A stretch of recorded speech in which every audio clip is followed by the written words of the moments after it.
Good morning, afternoon, or evening, whenever you're coming across this post. Welcome in. My name is James Hahn II. I'm the founder of a company called Tribe Rocket Inc. We create oil and gas stories that sell, pretty much a media company living within the niche of oil and gas. But this is not about me. This is about you and how I can hopefully help you get the maximum return on your attention. So as we talked about throughout the post, you have a peak productivity time, whether you're a night owl, whether you're a morning person, there's a time when you're most dialed in. And I want to help you get the most out of that time, that precious little window, so you can get the most done. Everything I'm going to say is taken straight from David Allen and Getting Things Done. Let's jump right into it. He doesn't start, but he uses an analogy often about mind like water. And this is a great analogy because it's something that we've all experienced where we wake up early in the morning, if we've been, most of us anyway, have been to a lake, and you see it very placid. If you throw a stone in, what happens? You get stone. If you throw a pebble, you get pebble. If you throw a boulder, you would get boulder. And the point of the analogy is very visual, is that the output is always equal to the input. And as entrepreneurs who try to manage everything in our mind and our email inbox, we don't have the psychic bandwidth to be productive because we're too busy running around putting out fires. And so the idea here is to help you get past that where you're putting out fires constantly.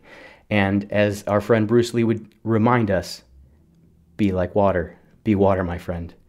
So we have our email inbox set up, but I'm not going to start there. I'm going to start with Evernote. It's very simple, very basic. With GTD, you have an inbox, you have actionable things that you need to do, and you also keep a list of non-actionable things. And as you can see, I also have today and waiting for. We'll get to that in a minute. But the basic premise is that when something comes in, whether it's a phone call, an email, however it is, you have to delegate it if it takes longer than 2 minutes to do. If it can be done in less than 2 minutes, do it right now. If it takes longer than 2 minutes, then it has to be delegated. Now, if it's actionable, a lot of the time you're going to have what we call location-based action items. And these are key, that they're next actions. You write everything down as a next action, not a to-do list, because a to-do list says cat, checkbook, all of these things, and then you come back 2 weeks later, you don't know what it actually means. If you write everything down in terms of the direct next action that needs to be taken, you're going to be much better off. So instead of saying cat, you would say drive to the grocery store and buy cat food. That makes sense. And so that would obviously be an errand. And all of these different location-based things are things that you're going to make up, as well as non-actionable as well. You can see I have affiliate programs that I'm part of. FreshBooks is a lot of receipts and everything that I need to keep track of for my CPA. I have quotes that I keep track of, sketch things that I've done, and it's really, really up to you.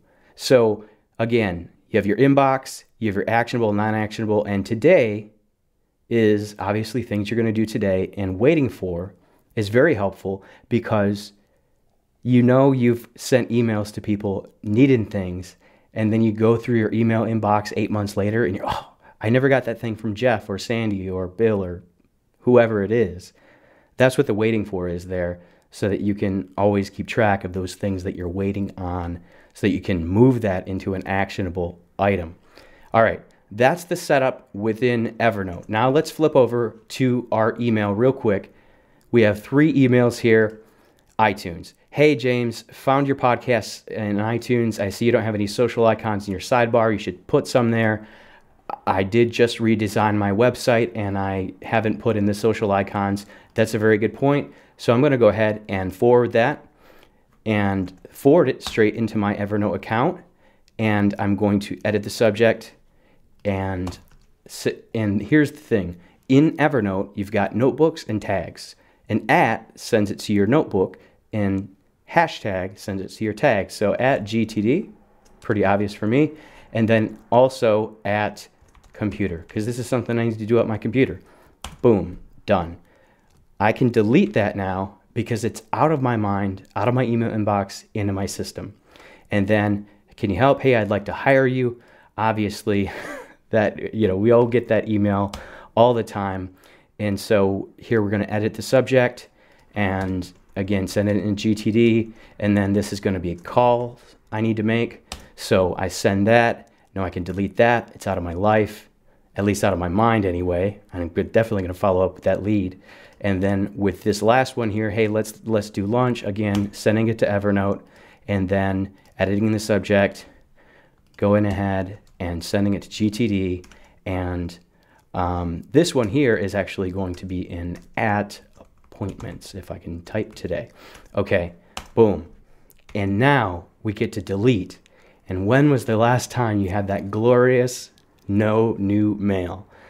This is what the great thing about GTD is, that you can maximize your return on attention because you're not running around trying to keep everything in your mind in your email inbox. And as David Allen would say, your mind is for having ideas, not holding them.